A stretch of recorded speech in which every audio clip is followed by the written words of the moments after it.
The one thing we refuse to admit is that we are dependent upon powers beyond our control. This statement by Carl Jung perfectly reflects one of his most fascinating and often misunderstood concepts: the collective unconscious. Jung, a Swiss psychiatrist, spent his life exploring the human psyche, and one of his most profound realizations was that our unconscious mind is not entirely personal. Instead, there's a deeper layer beneath our individual experiences that connects all of humanity, a group of inherited psychological patterns and universal themes that Jung called the collective unconscious. And it all started with a dream. Jung's discovery wasn't purely intellectual, but from direct experiences, particularly dreams. One of his most memorable dreams involved going down through levels of a house, starting in a fancy upper floor with nice furniture, then moving down to a medieval-style ground floor. Eventually, he found a stone staircase that led to a Roman basement, and finally, to a dark, ancient cave with scattered bones and skulls. For Jung, this dream symbolized the psyche itself. The upper floor represented consciousness, while the deeper levels revealed layers of the unconscious, culminating in the collective unconscious at the core, a realm that houses universal symbols and archetypes shared across humanity. Based on that, how can we then define the collective unconscious? The collective unconscious is a shared part of the human mind that contains archetypes, primordial images and themes that have existed since the dawn of time. These archetypes are not formed by personal experience. Instead, they are inherited and universal, shaping myths, legends, and cultural symbols throughout history.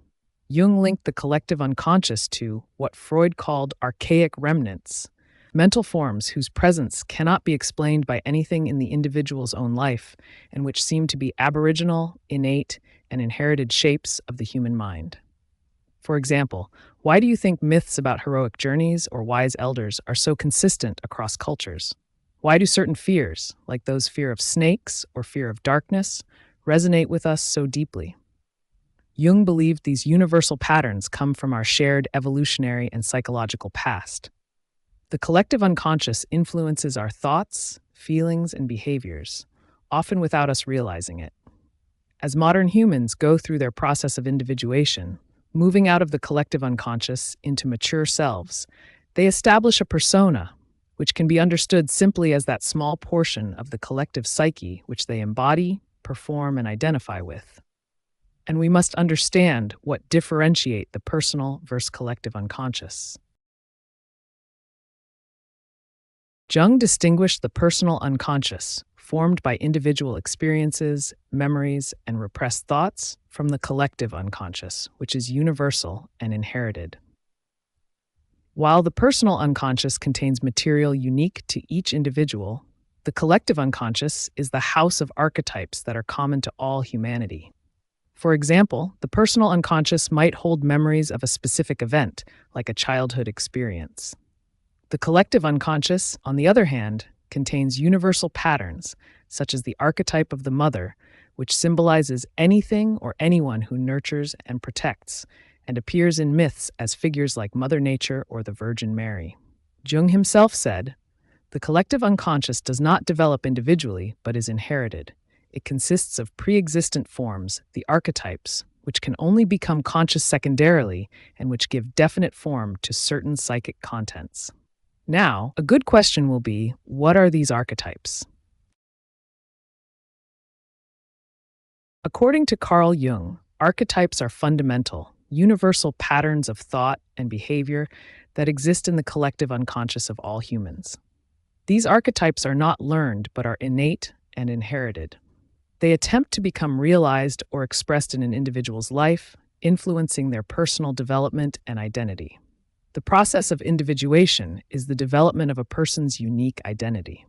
Archetypes play a crucial role in this process by providing a framework for understanding and integrating different aspects of the self.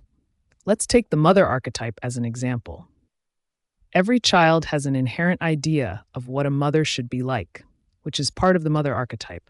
Then a child encounters a maternal figure who closely matches this ideal, It activates the mother archetype in the child's mind. This activated archetype becomes part of the child's personal unconscious, forming what Jung calls a mother complex. This complex influences how the child perceives and interacts with maternal figures throughout their life. Dreams are one of the clearest windows into the collective unconscious. Jung believed that big dreams, rich with universal themes and symbols, reveal its influence. For example, a dream of a hero overcoming great odds might tap into the archetype of the hero's journey, a narrative deeply embedded in the collective psyche. Another method is active imagination, a process where individuals focus on a dream or fantasy and allow their unconscious to express itself freely. This practice can bring archetypal images and themes into conscious awareness, helping individuals gain insight into their inner worlds. Jung's discovery of the collective unconscious transformed psychology by showing that the human mind is not an isolated entity, but part of a greater whole. It connects us to our ancestors, our culture, and ultimately to each other. Understanding the collective unconscious can help us navigate our fears, desires, and conflicts. It offers a framework for personal growth, as well as a deeper appreciation of the universal threads that unite humanity.